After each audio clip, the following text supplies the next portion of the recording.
Hello, everyone. Welcome back to another episode of the HR Leaders Podcast, the show where we explore the future of work with industry experts and HR executives from the world's leading global brands. Today, we have a special guest on the show. We're joined by Stephen Frost, who's an author of Building an Inclusive Organization. He's also a globally recognized diversity, inclusion, and leadership expert and founder of Frost Included. Welcome to the show, Stephen. How are you? Thanks, Chris. Yeah, really well, thanks. Great to be here. Well, it's strange that you're like 20 minutes away from me, but we're still doing it virtually. 2019, right? Yeah. Nice to wave you across the. Yeah. I wasn't saying that was a negative thing. It's just in this world of technology landscape we live in right now. It's incredible how we could just so easily connect as well. So thanks so much for joining us on the show. Before we jump in, tell everyone a bit about yourself personally and your background and experience to where we are today. For me, I've been working diversity inclusion for 20 odd years now, which seems quite hard to believe. But my background's quite commercial. I started off in advertising and consulting, but I'm a nice guy, honestly. I went into my master's in the States, and that's where I kind of got really involved in, I guess, diversity issues in the mass equality campaign for gay marriage in Massachusetts, which was the first state in the US to legalize gay marriage. And I got involved in race equality and gender equality. Came back to the UK and worked for Stonewall. So I set up the workplace programs for Stonewall, the Diversity Champions program and the Workplace Equality Index and all that good stuff. And then the Olympics, I went to be Chief of Staff and Head of Diversity for the London 2012 Olympic and Paralympic Games. Then KPMG, had a break, set up the company and set up the company FI in 2013 as a legacy of the Games. From that, really started writing a lot. So I've written a few books now. Teaching, so I teach lots of undergraduates and MBAs and postdocs, but mainly MBAs. So we try and get them before they become big bad CEOs and think about diversity inclusion as a core part of leadership. And then set up the company formally in 2015, when we've now got a group of people who are really, I think, trying to help HR leaders and execs all over the world build inclusive organizations. Where did you first come across, diversity and inclusion in your career then? Where did that transition happen? Because I'm sure there must have been a trigger or a moment where you learn more about diversity and inclusion, the impact that it's having on businesses, organizations, people in general, and wider society, really. What did that look like? Yeah, I mean, I suppose there's a couple, really. I mean, one would be in advertising when, I love advertising because it's fast-paced, you've got a P&L at a young age, you're really trying to make a difference and influence people. But I did a lot of work on the government's See the Person campaign around disability. So really looking at actually how we can influence people who don't consider themselves to have a disability, to actually see people who do in a very different light. So not really so much about their disability, but about what they can do and the unique perspectives and skills and talents that they bring.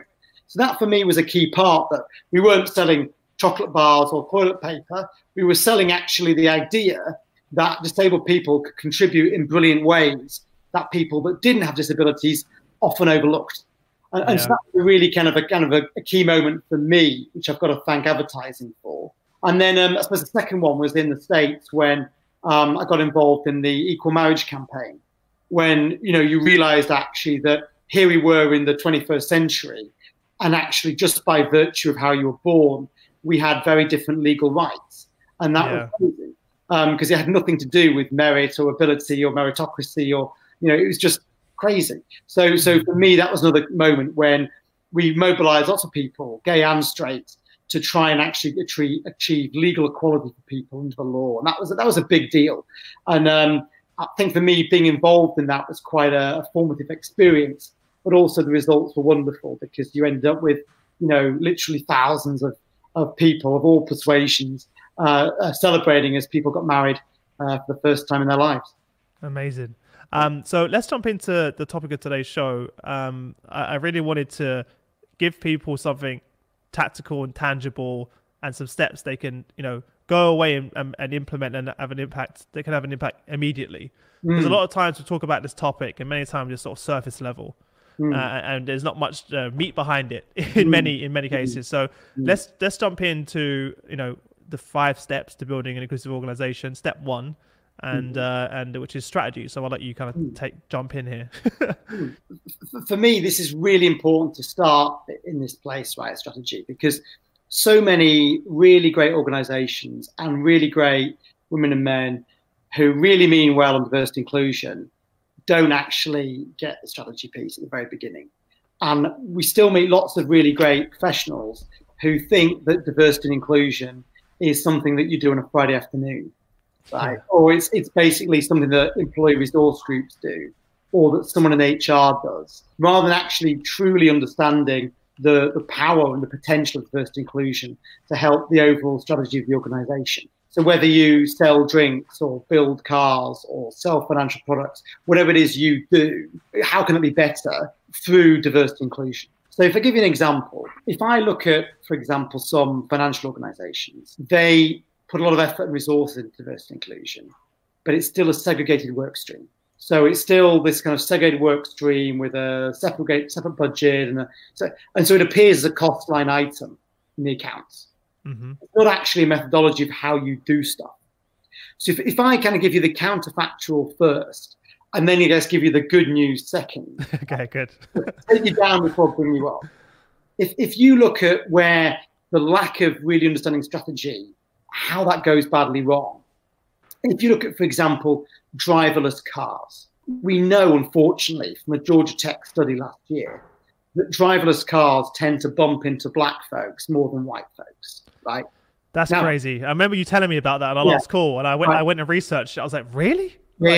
You find it with the Georgia Tech study. I mean, it's crazy, right? And what I'm sure that company is doing diversity inclusion, but it's not linked up to the way they're making decisions about the design of their products. Or if you remember back only 10 years ago, there were pharmaceutical companies producing white Band-Aids and white plasters, which don't look so great on black or brown skin. And I'm sure they were doing diversity inclusion, but they weren't actually putting into their product development. Did you say one about the Dyson hand dryer, or did I just make that up in my head?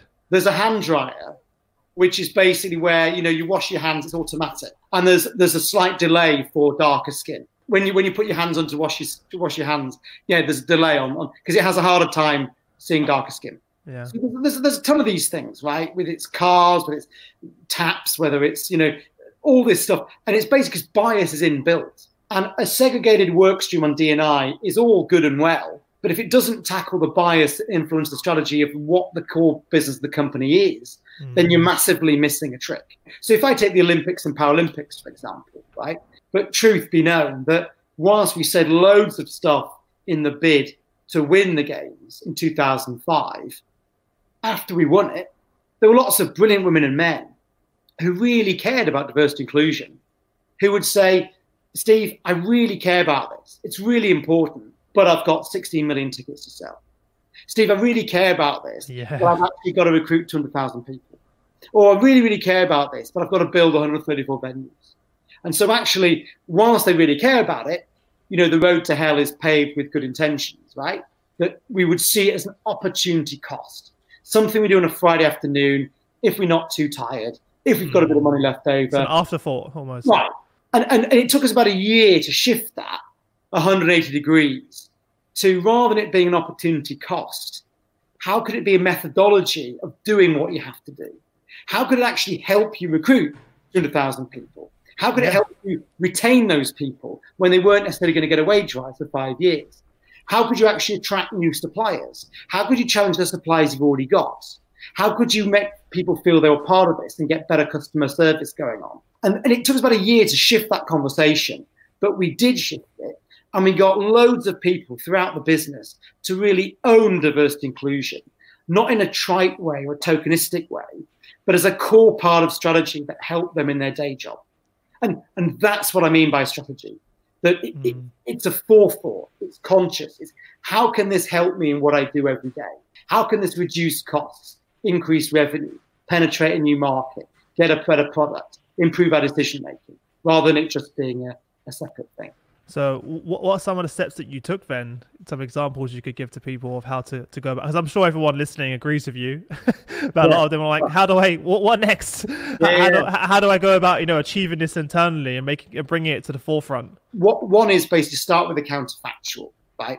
If you make cars and you know that all things being equal, women are 17% more likely to die in head-on car crashes, then you've got to do something about that, right? If you make hand dryers or driverless, if whatever you do, start with a counterfactual and think, well, we don't want that, right?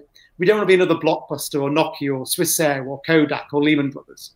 So start with a counterfactual, but then dangle the carrot of the positive. How could this actually help you? And what we did was really act as internal consultants to talk to the business and say, what are your major challenges? How could we help?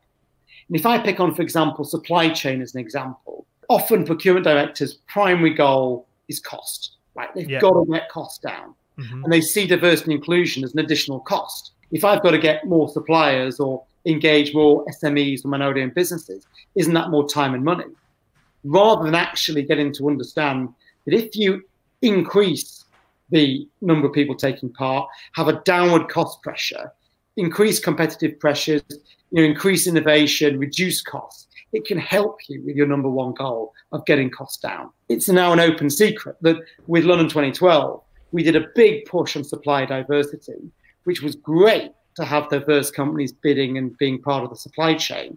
But it meant the big guys who thought they'd already got this in the bag had to think again about their costs. Oh, interesting. Okay. So it's actually an interesting competitive pressure, as well as including new and products. So I would say, how do you get people on board? Offer the counterfactual. Then what are their pain points? What are they worried about? And how can you help them? And it's probably going to be cost, time, those kind of issues that are going to always is. Amazing. Love that. And step 2, the part that scares everyone.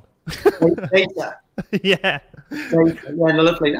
This shouldn't scare you, Chris. You really should. No, not to scare everyone, but when we talk about diversity and inclusion, and I start asking questions around data, I normally get a few people go, oh, well, it's like one of those moments of like, really, we're going to go into that, because a lot of times there's not much behind it. So, let's try and offer a lot behind this and make it as fun as I possibly can. In data, there's 3 things to think about, right? There's the data of the diversity, which everyone's focused on, right? So literally counting minorities or protected characteristics. And that's super important because we've got underrepresentation and we want representation. We want role models. We want, all that. So that's important. But it's relatively easy to do. Right? We can go into that if you want. But the second part of this is projections. That's great that company X looks like that today. But what are you going to look like in 2 years' time or 5 years' time? And what does your customer base look like in 2 years' time or 5 years' time? Or what does your market or your recruitment pool or whatever it looks like? And most of the big companies that I work with today missed a trick 10 years ago when they didn't really do the modeling and realized that if they don't proactively seek out diversity, don't proactively curate diversity, they will become less diverse over time at the same time as the market and their customer base is getting more diverse. So you've got a lot of the big companies now, FTSE 100s, consulting firms and so forth, who are losing business because they can't put forward pitch teams which reflect their clients, or they can't engage with consumers who are ahead of them. And so actually you need to model who you want to be as a company in the future and start doing stuff proactively and in a positive way now to make sure you're on track. And the third element of this is perhaps the most important of all, which is measuring inclusion. That you can measure diversity, you can model it, but ultimately if you don't include, then that diversity just goes to waste. So how do you measure inclusion? And I see so many pulse surveys and employee surveys. Look, that's great, right? And people pay a lot of money about these, and that's fine. But ultimately, there's only so much use you can get out of a question that says, I am proud to work for X company. So what? Actually, what you really want to know is how included those people feel. Because it's inclusion that's the secret sauce to know whether you're getting diversity, keeping diversity, and using diversity. If you ask questions that get at psychological safety and get at perceptions of fairness, you're far more likely to know how inclusive you are and how included people feel, whether there's a sense of belonging in your organization. And that is priceless. That's what you want, because it doesn't matter. You can do all the recruitment of diversity you want. It'll be diversity in and diversity out if it doesn't feel included. So measuring that inclusion is critical. And so in terms of data, I hope it's a more positive framing that you can measure diversity, you can project it, but then you can measure inclusion. And that's what we need to really focus on. All right. So where are we next? Governance, right? Kind of flows quite nicely onto the third step. Yeah. So governance, I guess, how we make decisions. Yeah. So if you've got a really good strategy, and we've engaged with that, and we talk more about that in Q&A or whatever. If you've got good data, how do you make decisions? And again, if I look at a lot of wonderful organizations, they often make decisions in a vacuum. I mean, if I'm sat, for example, an exec team, right, and let's just say, for example, it's male dominated, it's baby boomer dominated, it's actually blindingly obvious, but often news to them, that they are a minority, because the majority of their organization are millennials. So they're making a decision from a position of a minority, right? They're not, unless you think about the majority of your organization and where they're at, you're probably going to make a suboptimal decision. It's thinking about, I guess, how do you make those decisions? And if I give you an example from the Bank of England, which I think is really important. The Bank of England is a wonderful organization that is responsible for the monetary stability of the UK, right? So very important that they're really critical to the economy working for all of us. It starts off where the Bank of England says, you know what, we're underrepresented with women and men, with women and with minorities at the top of the bank. True, right? We need to have more women, more minorities at the top of the bank, and they're working on it. But it moves on beyond that to actually, how do the 7 male economists make decisions? Because, the dominant group, right, is the dominant group, and, people aren't necessarily going to transform themselves. How do they actually change their behavior? And so when it gets really exciting and interesting to the decision making is when people in the majority group, or people in power, or people on the exec, or people with senior decision making ability realize actually that it's not about, quote unquote, a minority or some diversity over there, but it's actually how I make decisions right here. And so, for example, when it comes to the Bank of England, how do those brilliant, wonderful economists make decisions? How are they informed? How do they make decisions which are in the interest of everyone in the country? And so the Bank of England did a wonderful thing where it started a policy called author in the room. And it meant that anybody in the bank, any level, any gender, any background, if they were the expert in an issue, if they'd written the paper or they had the most insight, they were in the room with the top folks at the top table because they knew most about it. Great. All the senior people had to behave in such a way they didn't scare the living daylights out of the new person, right? And they could contribute. But I go to so many exec teams where you see all these wonderful teams, and they'll say things like, "Yeah, I've read the PowerPoint. Skip to slide 7," or "I'm sorry, running late. Could you just make it 2 minutes?" And the way they behave means their decisions are suboptimal because they're not truly including people who know better than they do. Yeah. And there's so much academic research on this, from the wisdom of crowds to the difference to all this work. We know that fundamentally diversity is critical to include to make better decisions. Yeah. So whether it's your board, whether it's your executive team, I sit there sometimes in the corner and just observe and then feedback how they're operating, how they could improve their decision-making structure, whether it's the way they chair the meeting, who's in the room, how they're being informed, how the papers are structured. Or it could be, for example, a diversity council or network groups, or how the D&I team functions in relation to HR or the executive. This is all really important to make sure, actually, that we don't produce racist driverless cars, or we don't produce, outputs and products and goods and services which aren't as good as they could be. I love what you just said. What are the main things steps we could take straight away to help solve that then? I think one is really audit how you make decisions already. Right, so have someone. What does that look like, though? Or when you say audit, what does that look like practically? It can be as simple as I spend a lot of my time sitting in boardrooms, sitting in executive teams, and watching the meeting, and literally making a lot of observations and playing it back to them. Oh, okay, great. And literally, so they can literally in a very short period of time be like, "Wow, I didn't realize that these 3 people had 90% of the conversation. That person didn't speak at all. They didn't share it particularly." And you get like 100 recommendations from a 3-hour meeting. You can start as simple as that. Yeah. Then it can go into much more scientific stuff where you can benchmark against decision-making best practice, or link it to your products and outputs, link it to who's in the room. There's a lot of work you can do on it as well. I've got another question from Sarah. She had any thoughts around how to drive diversity, especially in countries where culturally females do not work, hence the talent is scarce. For example, Middle East, Pakistan, India. I wanted to bring that up because it's not one I've come across before. In terms of that question, I suppose about, okay, when you don't think the talent's there, obviously it depends on the detail, right? So I'd want to know what company, what country, what specific issue. But as a general rule, talent is there. We just don't see it or aren't connected to it. So I've worked in Saudi, I've worked in the Middle East. There will be talent, whether it's there, whether it's in another sector, whether it's in a different company, whether it's in, you've just got to be creative. So, for example, if I take the example of pharmaceuticals, right, which isn't Nestle, but it's perhaps a parallel industry with some similarities. I get your point, yeah. Right, it's quite an insular industry. People in pharma don't tend to move out of pharma. People outside pharma don't tend to move into pharma.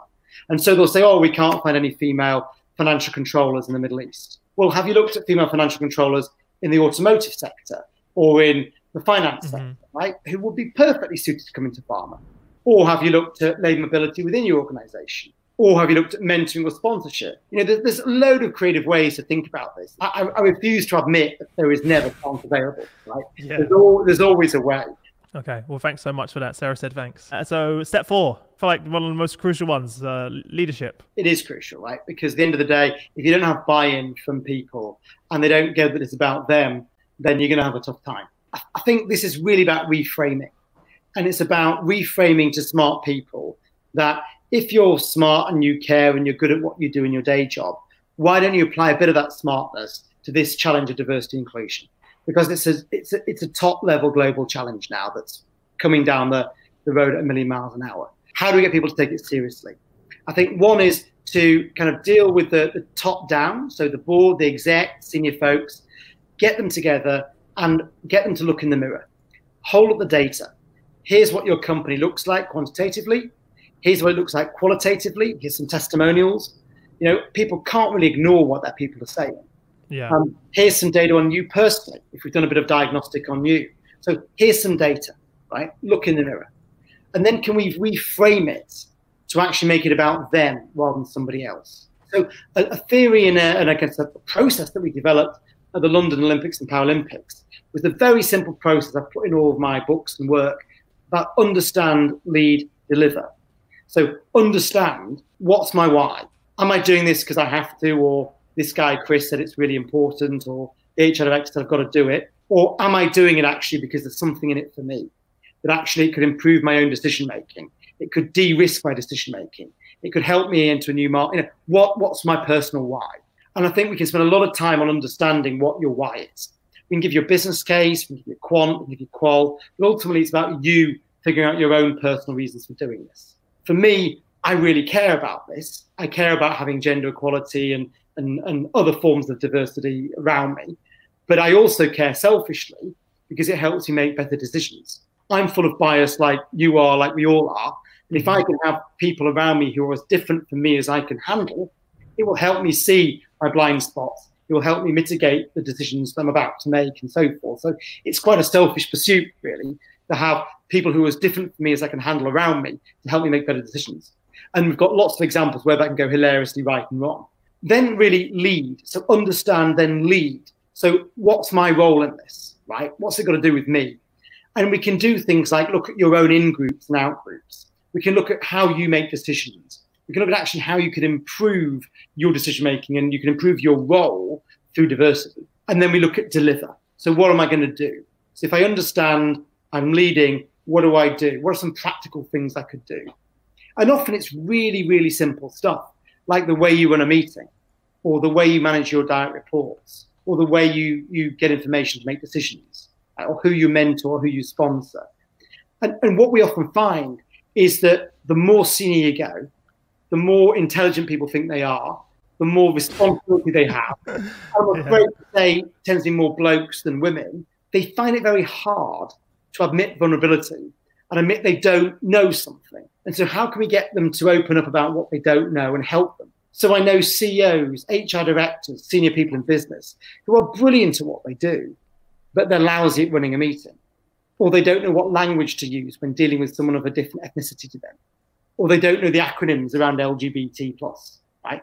How can we help them with these often very simple things, which will help them deliver on their actions? And the whole point of this, the whole point of leadership, is you want to help people be better leaders. It's not about doing charity work to helping somebody else. I mean, I hope you do help somebody else, but it's actually about helping you personally be a better leader. And if there's one thing that I can kind of distill in that I hope is helpful, it's that we all have what we call cognitive dissonance, right? We all have a gap between what we say and what we do. You know, I want to eat really healthy. I've just had a bag. So how do you reduce that gap between what you say you want to do and what you actually do? And that cognitive dissonance we can actually quantify, and leaders can love the fact that actually they can reduce that gap and actually help their own career if they know what practical things they can do is. So if, for example, I'm a CEO who gets up there and reads the script saying, oh, diversity is really important to our company, but he keeps hiring guys, we could kind of point out to him the cognitive dissonance going on, and we could say to him that, how do you hire? Who do you consult? Who are you? You know, and we could start to reduce it, which will give him more credibility, help him be a better leader, and goodness all round, really. This is the kind of stuff I mean by leadership. What do you see the role of HR in this? Obviously, this is the HR Leaders podcast. Most of the people listening are HR directors. How do you see their role in this? Well, this is such an important question, Chris, right? Because I love HR. It's my best friends work in HR. I've been... I paid you to say that beforehand. been VP at the CIPD and all that good stuff. So, I love it. But we've got to have an honest conversation that sometimes the role HR plays doesn't always help. Let's take, for example, again, the counterfactual, then get to the positive, right? So the counterfactual could be, I know some organizations where HR see diversity inclusion as additional work, might even see it actually as an opportunity cost on all the processes and policies they have to do when they're already busy. And often it can be female dominated in a male dominated company. And so then you give the change work to HR, and often it can be a junior person in HR that's got this work to do. And they're like, flipping heck, I've got to do this really hard work, and I've got the least resources, and I'm least empowered to do it. So we sometimes wonder why nothing happens when you give the hardest work to the people with least power.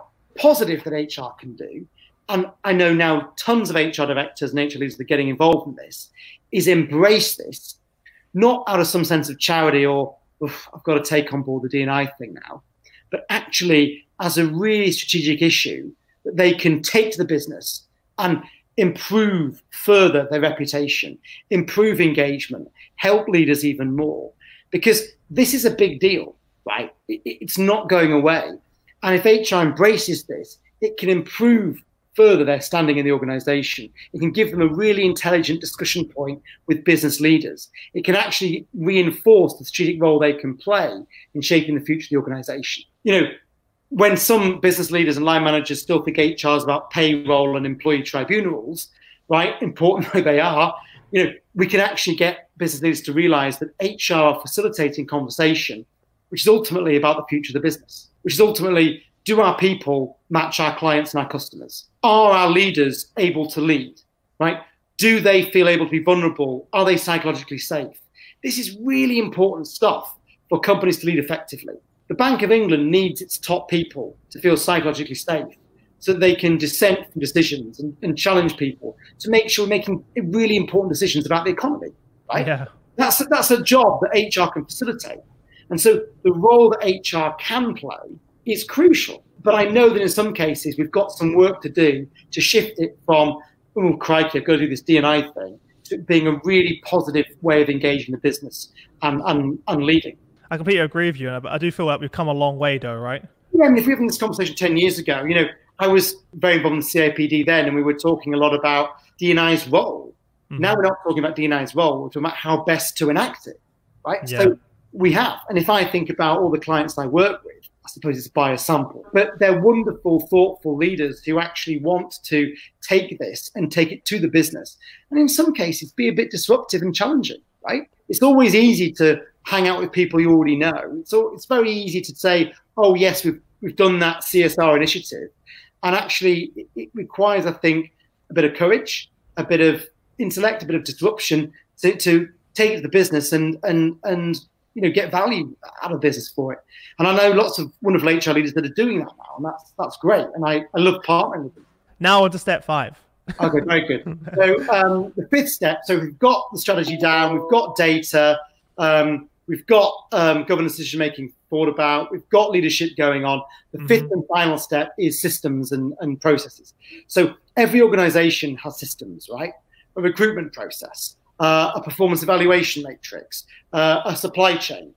And take the process that you're responsible for, whiteboard it, identify in minute detail the areas of potential bias, and then let's de-bias them. And let's like literally work out a sequence for de-biasing them in the most cost-effective sequence possible. If we do this with, for example, recruitment, we still find tons of bias everywhere, where you look, for example, at the job boards they're advertising on, or we look at the fact they're doing inconsistent questions to different candidates, or they're not doing. I mean, there's so many areas of bias being identified. And we did this recently with the big FTSE 100, where we went through their entire recruitment process, and we ended up with 125 potential areas of bias. The HRD was like, wow, okay, those 100 I can just deal with right now.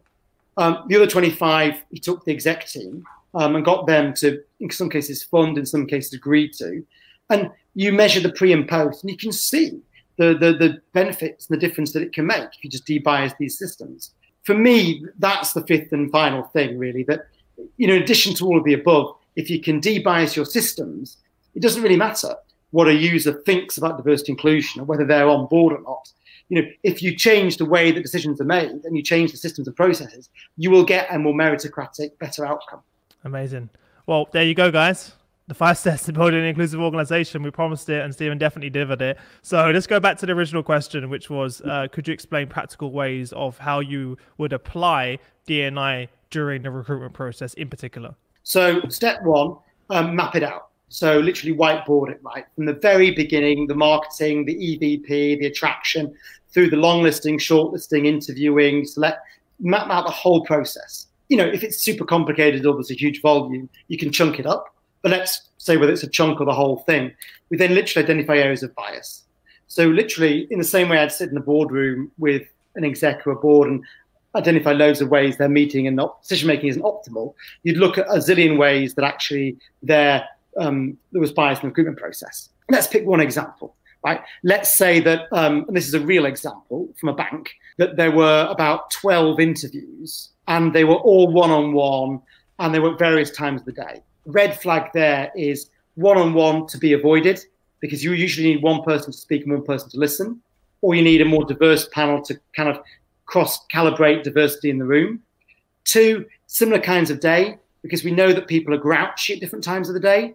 And if they're late or they're tired or they're low in blood sugar levels, they're going to be harsher on a candidate. So you want to try and do them all in the morning or in the afternoon, be consistent. Same questions to every candidate so that it doesn't get into kind of, likability versus competence. And then you literally list these areas of potential improvements you can make. And on a whole whiteboard of a process, you might have 100 or 200. And then you've got to decide which ones you can do for free, which ones you need to fund, which ones you need to get approval for, and then measure pre and post. So we'd measure, for example, the candidate experience of the diversity before you do anything, and then we'd measure it afterwards.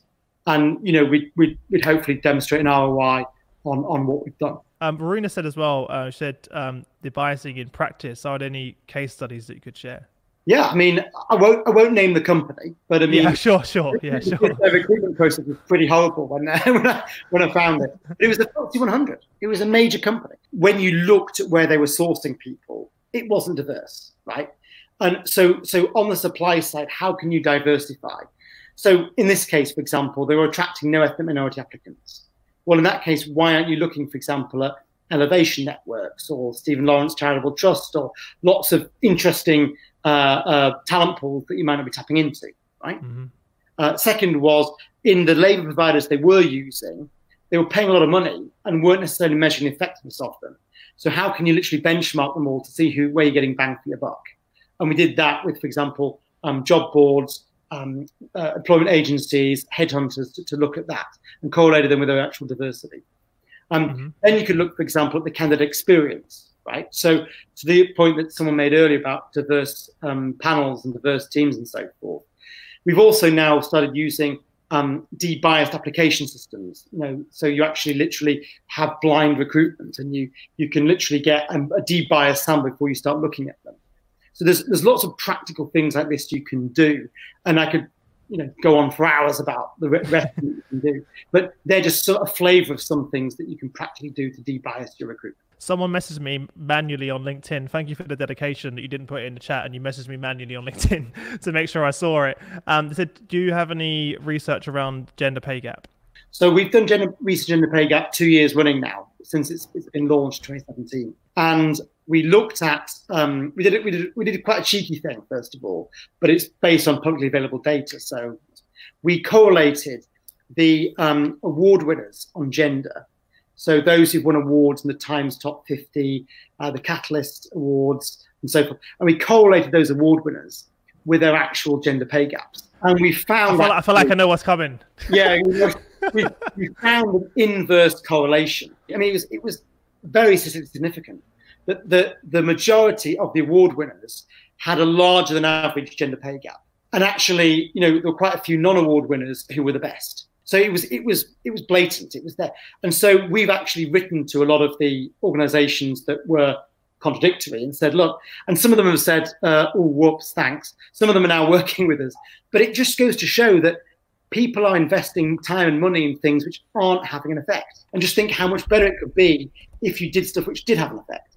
So if, for example, all those award-winning companies actually invested money and time, or just time and resources, in increasing psychological safety, or increasing perceptions of fairness, increasing a sense of belonging, you'd have a far lower attrition, perhaps far better transparency in pay negotiations, perhaps far lower gender pay gaps. The second piece of research we did was the more recent one, where we were very pleased to see there's been a slight decrease in gender pay gaps. But unfortunately, there's been a big increase in bonus gender pay gaps. And what this suggests is that companies are taking the easy path of focusing on headline pay, but they're kicking it into the long grass in terms of bonus, where it's a bit more nebulous and a bit less kind of transparent. And we know from research that it tends to be the case that men on average negotiate harder and prefer less transparency over their remuneration package. And we're seeing, for example, some banks posting reductions in gender pay gaps, but big increases in bonus pay gaps. So misleading. Oh my God. In some cases, 75% increases in bonus pay gaps. So we're doing a lot of work with them to say, look, transparency, psychological safety, how can we actually work on reducing those gaps and actually improving your payroll? Thanks so much for joining us. I think we could talk about this forever, but we've got 5 minutes left. And I know you got to run, but I really appreciate you joining us on the show. Everyone's been absolutely loving it. So I know we haven't got to all the questions, guys, but I think we'd have to have a 3-hour show to get to every single one of them. But thank you so much for coming and joining us and sharing your background, journey, experience. Before we wrap up, if there's sort of one parting piece of advice you could give to everyone listening on LinkedIn, what would that be? And also the best way for everyone to get in contact with you if they want to learn more, reach out and work with you. So I guess the best bit of advice could be just see this as a positive, not as a negative, right? Work, life can be quite tough. And we think, oh God, D&I. See it as a positive. And there's so much positivity in there, right? From actually how it can improve your decision-making personally, how it can improve your engagement personally. So see the positive would be my one bit of advice. And, it can help you shift from system 1 to system 2 thinking. It can help you be more engaged. So that would be my one bit. In terms of how to get in touch, you can reach out on LinkedIn. I'm on LinkedIn. Or you can contact us via the website, which is frostincluded.com. Or you can read any of the books. We've done, I did The Inclusion Imperative on the story of London 2012, which I'm really proud of because it's the backstory of all the wonderful women and men who put on those games. There's Inclusive Talent Management, which focuses particularly on talent management, or there's Building an Inclusive Organisation, which is what we've kind of talked about today. You've got a desk, right? I have. You want me to do it? Got to do a plug. Let's see it. That's the. We need. You guys need to grab a copy of these books. Right. And then the second book was Inclusive Talent Management. So that's that one there. And then I like the light bulb on that. And then that's what matters. The third we've just done is Building an Inclusive Organisation. And so that's the one we've talked a lot about today. But I hope that in all those books, and certainly the reviews suggest that, there's lots of practical tips, really, really clear takeaways that if we haven't had time to get to them today, I hope you find them in there, or reach out to me on LinkedIn or visit us at the website. Amazing. Well, look, thanks so much for taking the time out to join. It's been a real pleasure. I'm really happy we made this happen. We're definitely going to meet up personally. Say hello as well. For everyone listening, again, thank you for joining us. We appreciate all your questions here on LinkedIn. You taking the time out of your day to join us. And apart from that, we'll let you all get back to work. We'll let you get back to work as well, Stephen. And we wish you all the best until the next episode. See you later, guys. Thanks very much. All the best.